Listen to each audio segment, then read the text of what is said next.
Donc, toujours au WordCamp à Bordeaux avec une des intervenantes de ce matin. Est-ce que tu peux te présenter, nous expliquer un petit peu ce que tu fais?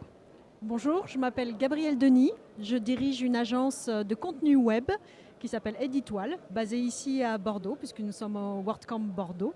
Et nous sommes spécialisés en création de contenu pour des sites, des blogs, des newsletters, des réseaux sociaux. On fait à la fois de la rédaction optimisée pour le SEO et du community management.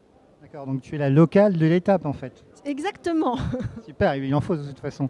Est-ce que tu peux expliquer un petit peu au niveau du contenu en fait des sites web, qu'est-ce qui est intéressant de faire et ce que tu conseilles en fait sur ces sujets-là? De savoir pourquoi est-ce qu'on va produire du contenu et pour qui on va l'écrire. Très souvent, on oublie d'avoir une conception de stratégie éditoriale en amont du moment où on va mettre en ligne un blog et qu'il va falloir l'animer régulièrement. Il faut savoir pour qui on écrit, ce qui les intéresse. Qu'est-ce qu'on est capable de produire aussi comme type de contenu, de la photo, de la vidéo, des infographies qui intéressent énormément les lecteurs, ou simplement des articles un peu froids, chiants. Donc il faut réussir à positionner le type de contenu qu'on peut produire, qui intéresse ses cibles, et être capable de les produire régulièrement. Je crois savoir que tu es adepte en fait de la collaboration entre l'entreprise et puis l'éditorial. Est-ce que tu penses qu'il faut vraiment avoir une relation très proche entre les deux pour pouvoir monter une ligne éditoriale claire? On peut monter des lignes éditoriales qui ne sont pas liées du tout à l'actualité de l'entreprise. C'est possible. On peut avoir un blog sur une thématique, le marketing, le management, ou je ne sais pas moi, comment élever les enfants. Et ensuite, publier des contenus autour dans cet univers-là. C'est tout à fait possible. Après, reste à se poser la question de la conversion. C'est OK, on se fait plaisir, on a un joli blog sur un sujet, on a des contributeurs extérieurs, on a des commentaires, on relaie ça sur les réseaux sociaux, les gens aiment.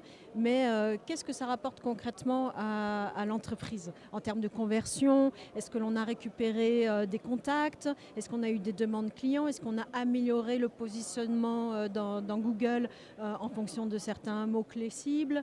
Voilà, c'est tout ça qu'il ne faut pas perdre de vue lorsque l'on lance un blog d'entreprise.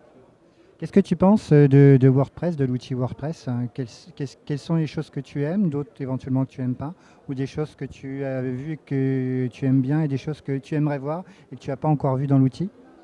WordPress, pour moi, c'est l'outil le plus accessible parce que je ne suis pas du tout une développeuse. Je ne viens pas de la technique, je viens du journalisme, je viens de la rédaction du web. Et en tant que rédactrice, je me suis sentie tout de suite à l'aise dans l'univers WordPress, alors qu'on a des clients qui sont sur d'autres CMS. C'est pas du tout la même simplicité, la même organisation. On ne peut pas faire autant de modifications seul que l'on peut faire dans WordPress. C'est vraiment, on est libre en tant que rédacteur et on n'a pas besoin d'une technicité énorme pour faire évoluer les choses et pouvoir bien rédiger dans WordPress. C'est ça que je préfère dans WordPress, c'est ça que j'aime. Est-ce que tu as un message à faire passer éventuellement à nos internautes qui verront cette vidéo?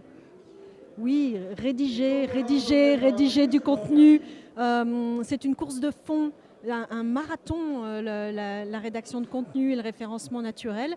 Donc il faut partir en se disant, je suis partie pour 6 mois, 1 an à produire du contenu et vous verrez petit à petit les résultats. Les résultats ne viennent pas immédiatement, donc il faut avoir la foi, il faut continuer. Ce n'est pas un sprint, c'est un marathon, le référencement naturel.